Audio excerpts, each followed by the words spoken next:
World test championship ஃபைனலில் South Africa ஆஸ்திரேலியாவை தோற்கடிச்சு வேர்ல்டு டெஸ்ட் சாம்பியன்ஷிப்பை ஜெயிச்சிருக்காங்க. இந்த மேட்ச் வந்து 2 பேர் பக்கமே வந்து போய் போய் வந்துட்டு இருந்ததே சொல்லணும். ஃபஸ்ட்டு ஆஸ்திரேலியா 230 ரன் எடுத்தாங்க. அதுக்கடுத்து பேட்டிங் பண்ண சவுத் ஆஃப்ரிக்கா வெறும் 138 ரன்னுக்கு ஆல் அவுட் ஆனாங்க. சரி, சவுத் ஆஃப்ரிக்கா வந்து இதுக்கப்புறம் ஜெயிக்காது போல், ஆஸ்திரேலியா தான் ஜெயிக்கும்னு சொன்னால் மறுபடியும் சவுத் ஆஃப்ரிக்கா ரொம்ப நல்லா பவுலிங் போட்டு ஆஸ்திரேலியாவை சூப்பராக கண்ட்ரோல் பண்ணாங்க.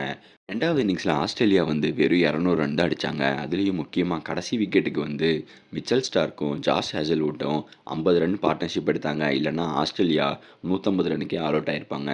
ஃபஸ்ட் இன்னிங்ஸில் கிடைச்ச ஒரு 70 ரன் லீடோட 280 தான் டார்கெட் அப்படின்னு செட் பண்ணாங்க.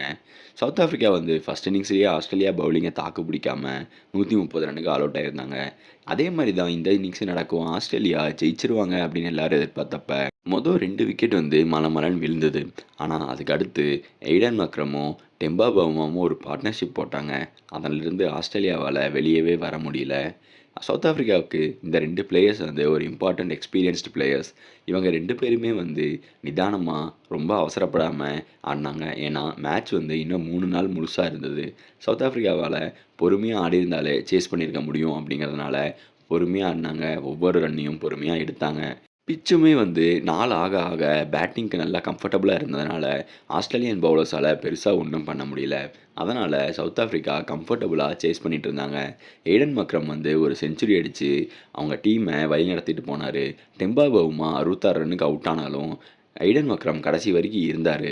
124 ரன்னுக்கு எய்டன் மக்ரம் அவுட் ஆனதுக்கப்புறம் சவுத் ஆஃப்ரிக்கா ஜெயிக்க கொஞ்சம் ரன் தான் தேவைப்பட்டது. அதை வந்து மிச்சம் இருக்கிற பிளேயர்ஸ் அடிக்க சவுத் ஆஃப்ரிக்கா 27 வருஷத்துக்கு அப்புறம் ஒரு ஐசிசி டோர்னமெண்ட்டை ஜெயிச்சிருக்காங்க. கடைசியாக 1998 நடந்த சாம்பியன்ஸ் ட்ராஃபி, அப்போது அதுக்கு பேர் வந்து இன்டர்நேஷ்னல் கப், அதை வந்து ஜெயிச்சிருந்தாங்க. அதுக்கு அடுத்து இப்போ தான் வந்து சவுத் ஆஃப்ரிக்கா ஒரு ஐசிசி டோர்னமெண்ட்டை ஜெயிச்சிருக்காங்க. எய்டன் மக்ரம் வந்து கேப்டனாக இருந்தப்ப அண்டர்-19 வேர்ல்டு கப்பை சவுத் ஆஃப்ரிக்கா 2014 ஜெயித்தாங்க. அதுக்கடுத்து இப்போ தான் வந்து சவுத் ஆஃப்ரிக்கா ஒரு ஐசிசி டோர்னமெண்ட் அப்படின்னு ஜெயிக்கிற மாதிரி இருக்குது. அந்த அண்டர்-19 வேர்ல்டு கப்பில் நிறையா பிளேயர்ஸ் இருந்தாங்க. Aiden Markram, Kagiso Rabada, Corbin Bosch எல்லாருமே. இவங்க எல்லாருமே வந்து இந்த டெஸ்ட் ஸ்குவாடில் இருந்து அடுத்த ஐசிசி டோர்னமெண்ட்டை சவுத் ஆஃப்ரிக்காவுக்கு ஜெயிச்சு கொடுத்துருக்காங்க. சவுத் ஆஃப்ரிக்கா இதுக்கு அடுத்து அவங்களோட சோக்கஸ் அப்படிங்கிற டேகை பிரேக் பண்ணி கப்பு ஜெயிப்பாங்க இதுக்கு அடுத்து அப்படின்னு எதிர்பார்க்கலாம். ஏன்னா ஒவ்வொரு டைமுமே ரொம்ப நல்ல டீமை வச்சுருந்து ஆனால் கடைசி நேரத்தில் ப்ரெஷரில் அவுட் ஆயிடுவாங்க.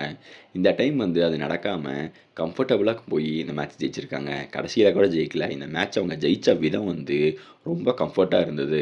ஏன்னா அவ்வளோ ஈஸியான மேட்சாக சவுத் ஆஃப்ரிக்கா வந்து செஞ்சாங்க 4th இன்னிங்ஸ் சேஸை.